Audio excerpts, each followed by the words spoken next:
What would you do if your entire day turned upside down, all because you mistook a stranger's treasure for your own simple dinner? The smell of charcoal smoke and grilled seafood hung heavy in the humid air of the small courtyard. Jack, a man whose hands were calloused from building not just houses, but a life, stood over the glowing embers. Beside him, Tu Tien, her eyes bright with a naive, infectious wonder, watched the oysters sizzle. They were sharing a meal, but the silence between them was charged with something deeper. The unspoken weight of responsibility, the looming arrival of family, and the fragile, beautiful reality of a life being built from scratch. Just hours ago, Tu Tien had been a local market novice, walking into a high-tech fruit garden, believing she had found a simple place to pick dessert. Now, she was learning that the world and the man she loved were far more complex than she ever imagined. Jack wiped the sweat from his forehead with his sleeve. The construction at the new site was behind schedule, and the pressure from his business partner, Heap, was mounting. The concrete is set, but the brickwork needs to finish by tonight, Jack had told his workers earlier, his voice firm but kind. He was doing this for them, for the home he was building for his future, for the kitchen he promised Tu Tien, and for the family member arriving in a week. But the day hadn't gone to plan. Tu Tien had walked to the village edge, humming a tune, a basket on her arm.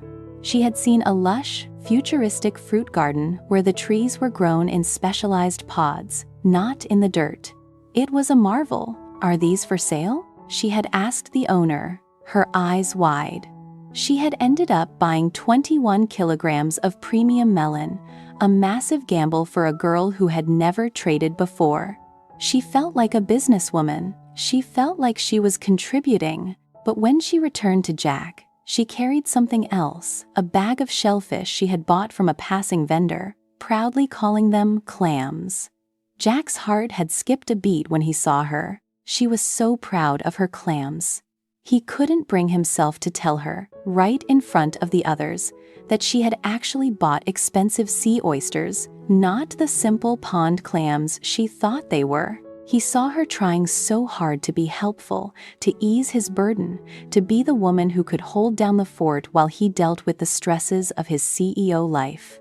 "They're sea oysters, Tu Tien," Jack said gently as they prepared the grill, his tone soft, devoid of mockery. "Not clams, but they're a gift from the sea." Tu Tien blinked, her face flushing red. "Oh, I just thought they looked like the ones in our pond."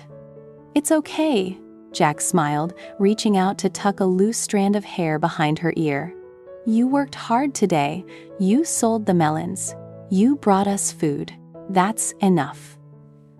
The tension of the day, the panicked call from Heap about the construction site, the heat of the sun, the fear of not being enough began to melt away in the face of her earnest, glowing smile. "I even took pictures of the fruit garden," she said, her voice bubbling with excitement. "Look, Jack, they grow them in the air. It's like magic." She pulled out her phone. Jack looked at the photos, perfect, sterile, scientific. He looked back at Tu Tien, messy, natural, alive. He knew the world of high-stakes business he operated in was different from this. But in this moment, under the fading light of the afternoon, the contrast didn't feel like a divide. It felt like a bridge. "This is what I'm building for," he thought, watching her reach for the tongs. "Not the company, not the reputation. This."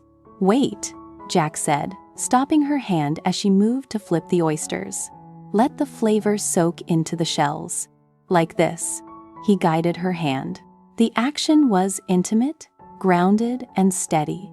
He wasn't just teaching her how to cook, he was teaching her how to sustain their life together.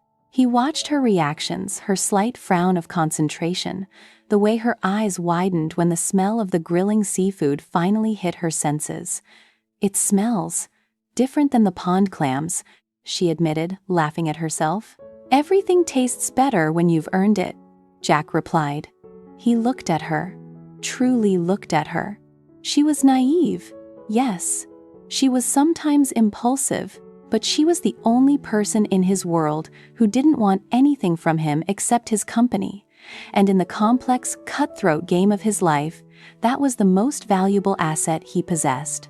As the sun dipped behind the trees, casting long, golden shadows over the yard, Jack realized the danger wasn't the project or the business partner. It was the possibility of losing this piece. He took a deep breath, the taste of the sea and the smoke filling his senses. Tu Tien, he began, his voice dropping into a register she rarely heard.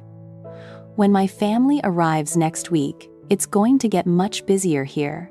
She stopped moving. She looked up at him, her expression shifting from playfulness to a quiet, deep understanding. She knew what he was asking. She knew he was telling her that his life was about to collide with their little sanctuary. "I know," she said, her voice steady. "But I'll be here. The kitchen will be ready. The garden will be ready." The sincerity in her eyes was a revelation. It wasn't a promise of submission.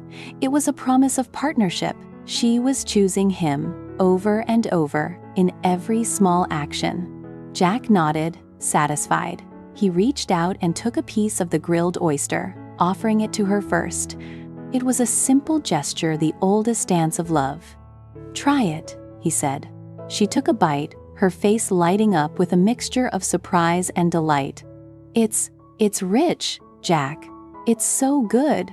Just like us," he whispered.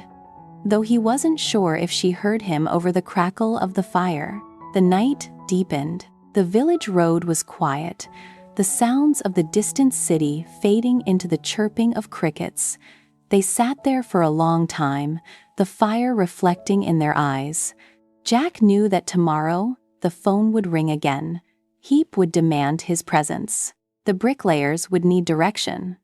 The world of CEO Jack, the world of concrete and deadlines, would demand his return. But as he looked at Tu Tien, laughing as she tried to balance a piece of grilled taro, he knew one thing for certain. No matter how much the world changed, no matter how heavy the weight became, he had found his anchor. He had started the day worrying about building a foundation for a house. He realized, as he watched her, that he had actually been building a home. "What are you thinking about?" she asked, tilting her head. Jack just smiled, picked up a piece of the sea-fresh oyster, and looked at the glowing embers. "Just thinking," he said, his voice soft, "that sometimes the best things in life aren't found in a boardroom. They're found in the most unexpected places." He placed the oyster on her plate, his movements slow, deliberate, and full of a quiet, unshakable resolve. "And tonight," he added, looking her directly in the eyes, "I have everything I need." The fire crackled, a final spark jumping into the cool night air. The struggle of the day was gone, replaced by the simple, profound truth of being present. Tomorrow would bring its own storm, but tonight, there was only the smell of the sea, the warmth of the fire, and the silent, growing bond of two people learning that love isn't just a feeling, it's the work you do for the person standing right next to you. As they finished the meal, Tu Tien stood up, clearing the table with a grace that surprised him. She looked back at him, a flicker of that same mysterious, naive yet knowing light in her eyes. "Tomorrow," she said, "I'll go back to the garden. I'll make sure the harvest is ready for when your family comes." Jack watched her walk toward the house, her shadow stretching long across the yard. He felt a sudden, sharp pang of protectiveness. She was so vulnerable, so open. He had to be the wall. He had to be the one who stood between her and the coldness of the world he moved in. He stood up, his joints aching from the day's labor, and followed her. The yard was quiet now. The work was done for the day. But for Jack, the most important work, the work of the heart, was only just beginning. He looked up at the stars, the vast, uncaring universe staring back at him. He didn't care about the scale of it. He cared about the small, beautiful patch of land he was standing on. He cared about the woman waiting for him inside. He walked through the door, the warmth of the kitchen swallowing the cool evening air. He saw her there, already preparing for the next day, her movements efficient and kind. "Jack," she said, without turning around, "we're going to be okay, aren't we?" He didn't answer immediately. He walked up behind her, placing his hands on her shoulders, feeling the tension she carried for him. "We're more than okay," he whispered. "We're exactly where we need to be." And for the first time in his life, Jack didn't feel like a CEO. He didn't feel like a manager or a builder. He felt simply and powerfully like a man. The fire in the hearth was dying, but the warmth in the room remained. The story of their life wasn't a drama of great events, but a series of small, honest choices, a meal shared, a truth admitted, a hand held, and in a world that often demands you to be hard, the most courageous thing you can do is to remain kind. The night settled over the village, peaceful and absolute. Tomorrow, the world would wake up. The demands would return. But for now, they were safe. They were together. And that was, truly, the only victory that mattered. The last of the embers faded into ash, leaving behind only the glowing memory of a day well spent and the silent, unbreakable promise of a night that belonged only to them. The door clicked shut, sealing out the world, and in the quiet of the house, the love they were building grew just a little bit stronger, a little bit deeper, and a little bit more real. The drama of their lives would continue, but for this moment, there was only the peace of having found what truly lasts, a home built not of brick, but of heart, shared labor, and the quiet, stubborn, beautiful choice to care for one another, no matter what the world brings.